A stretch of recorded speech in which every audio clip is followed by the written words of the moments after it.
এ হাসান, তোমার যে ওয়াজটা ভাইরাল হয়েছিল এটা একটু করো তো।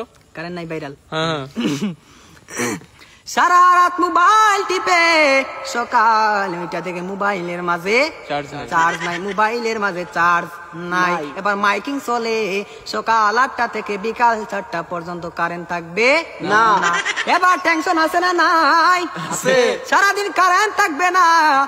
আর যদি কারেন্ট না থাকে আমার মোবাইলটা বন্ধ হয়ে যাবে, আর ওই পারে কথা বলা যাবে না। এবার ওই পার থেকে রাগ করবে কি করবে না? করবে। এবার যখন বিকাল 4টা বেজে গেল, যেই মাত্র কারেন্ট আসলো আর মোবাইলটা চার্জে লাগাইয়ে টিপানো আরম্ভ। এবার মেসেজ করে হাই, এবার গিয়ে দেখে ওই পার থেকে ব্লক করে দিছে, ব্লক করে দিছে। এবার ছেলেটা তো টেনশনে আছে, হারে ব্লক করে দিল, আমার দিনে তো ভালোবাসা কোথায় গেল।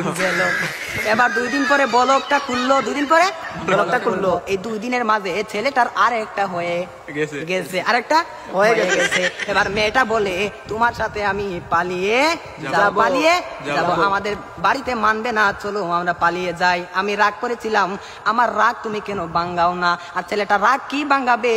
এই 2 দিনের মাঝে আর একটা কপালের মাঝে জুইটা গেছে। ওই মেয়েটা বলে চলো আমরা পালিয়ে যাই, ছেলে বলে চলো। এবার ছেলেটা মনে মনে ভাবে তোমার একটা শিক্ষা দিতে হবে। এবার মেয়েটা সকালে স্টেশনের মাঝে গাড়ি গুটি লইয়া রেডি। এবার ছেলেটা তো আসে না, আর মেয়েটা বাড়িতে কি যাবে? বাড়ির মাঝে 3 হাত লম্বা একটা চিঠি দিয়া পাইছে। পাশের গ্রামের রফিক মিয়ার সাথে পালিয়ে যাবে, বাড়িতে চিঠি দিয়ে যায়, আমি আর বাড়িতে মাঝে কোনোদিন আসবো না। তার নয় কার না, আমি আর কোনোদিন বাড়ির মাঝে আসবো না। আমি চলে গেলাম পাশের গ্রামের রফিক মিয়ার সাথে। এবার রফিক মিয়া তো আসে না, আর আসে না। এবার 1 ঘন্টা চলে যায়, 2 ঘন্টা চলে যায়, ছেলেটার মোবাইলে বন্ধ।